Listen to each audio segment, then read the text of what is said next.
Tim? Look, I think you asked what the Climate Commission can do about that sort of thing, and our role is a broader educational role than just higher education. So ours is direct to the community quite a lot, and that's exactly what we do.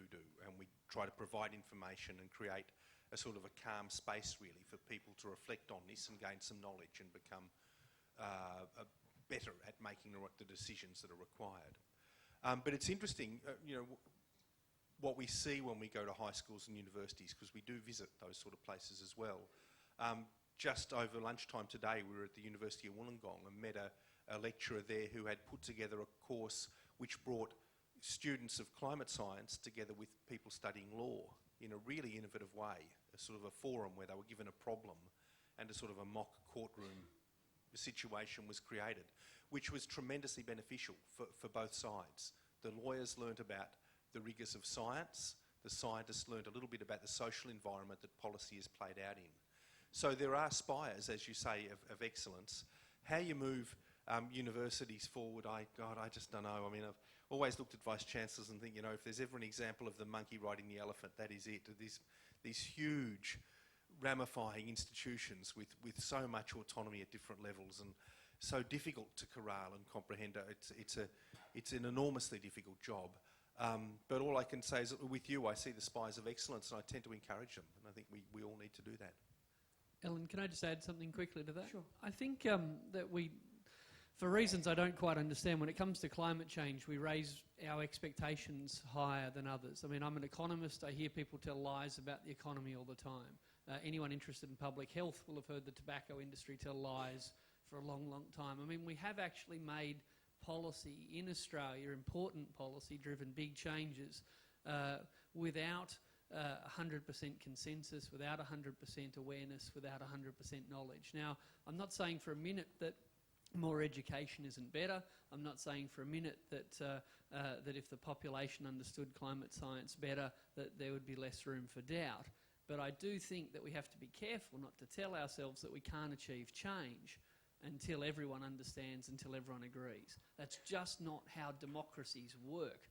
And it's not how we do economic policy, and it's not how we do defence policy, and it's not how we've done health policy. So I'm all for better education, but we're losing a political battle at the moment, not an education one. Terrific. We'll take this gentleman on the other side of the room and then come back to this lady over here. Richard made a comment in the previous session about importing up to 50% of our permits. It's quite a valid comment in my opinion, and I commend him actually for making that, because we're talking about transforming our economy.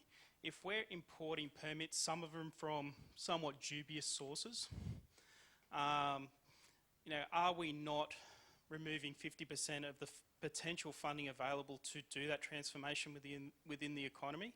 Would we not be better saying, let's, if you want to bring in imports of permits, there were proposals previously with the CPRS, 2 tonnes worth of international permits were equivalent to our 1 tonne. I'd just be interested to get a feel from the panel about other people's opinions, because it will have impacts on green job generation and things like that if we're sending money offshore.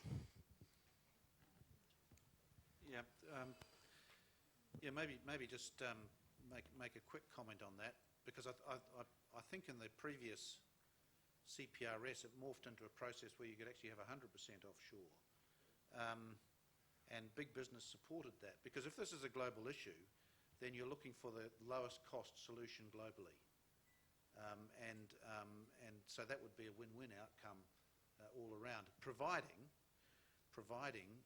that the integrity of the permits that you're buying overseas is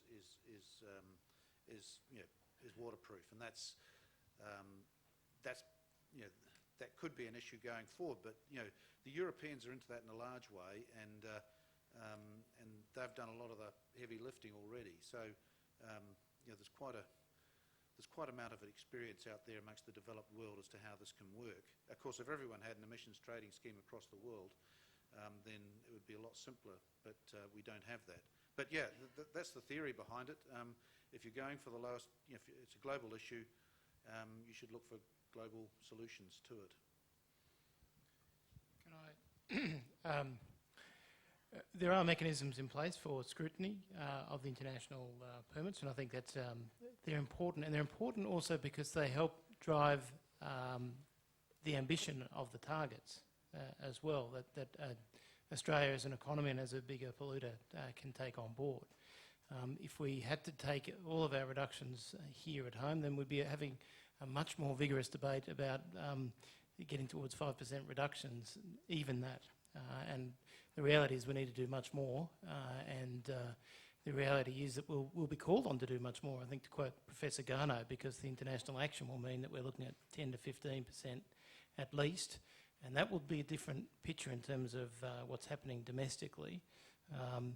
Look, it's not the Treasury modelling has a slight increase on domestic emissions at that 5% target, but when you put in, well, we've sort of plugged in a few of the extra initiatives like the Energy Savings Initiative, the carbon farming, the Clean Energy Finance Corporation, and that has us having a slight reduction domestically. And that's actually quite significant from the 24% above that we were going to be having by 2020. So don't, I mean, it's significant, but it's not sufficient, and we do need to keep driving that harder. But I do think we need to bear in mind that international permits, one of their benefits is actually boosting some of the ambition that we can take to the global table. I was in the last session and this question came up, and I think that it comes down to what our objective is. If our objective is to address the accumulation of greenhouse gases in the global atmosphere, then imported permits, as long as the integrity is there, should make no difference. If the objective separate to that is to transform the economy, that's a different objective. And you can transform the economy in any number of ways, some of which may be decarbonising it. But to me, we ought to focus on what we really want to achieve, and that is to reduce the risks of climate change by reducing the accumulation of greenhouse gases in the atmosphere, and that it makes sense for us to do that in the cheapest possible way, and so we shouldn't be restricting imported permits. Just add a slight, I mean, I agree with you absolutely, it depends on what our objective should be. But I can imagine a worthy objective where we say we would like to invest money in Australia to transform our economy so as to take advantage of future trends in the global economy. And I think that's a perfectly valid option as well. I think we can perhaps do both. We don't have to buy all of our stuff offshore, because we then forfeit that possibility. But we need to recognise that. Yeah, and to some extent that's what the government's doing this time round, with relying on the price and the additional investment. Don't want to repeat what I said in the last session, but I do think it's important to extend what you said and perhaps remind people just how heavily the Liberal Party's direct action scheme relies on soil carbon, which the CSIRO says if you're worried about if you're worried about dodgy permits, the CSIRO at the moment says soil carbon, has got the highest risks for fraud and the highest costs for measurement. Doesn't mean there's not potential there in the long run. Doesn't mean that we shouldn't be investing in encouraging sequestration in soil. But the idea of certifying who owns it and trading on the back of it, according to CSIRO at least, is a long way away, even though, as Peter said before, maybe in the worst case scenario we'll be rolling it out between 2013 and 2015 and then rolling it back in 2018. Can I come to you, Tony Marr, in the middle of this, where there was a discussion in one of the breakout sessions around the skills agenda, and I heard you talking about that.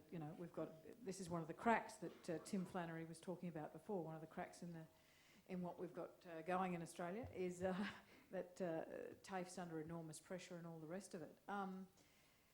We also heard in the energy session talk of almost a postgraduate place in Melbourne for plumbers to learn about how to install green technologies. And I guess that turns them into ambassadors, doesn't it, when they go to fix the toilet and can tell you a bunch of other things you can do to reduce your water bill. What do you see as the priority in the skills? Everybody talks about upskilling and reskilling and all the rest of it. What's your take on that debate?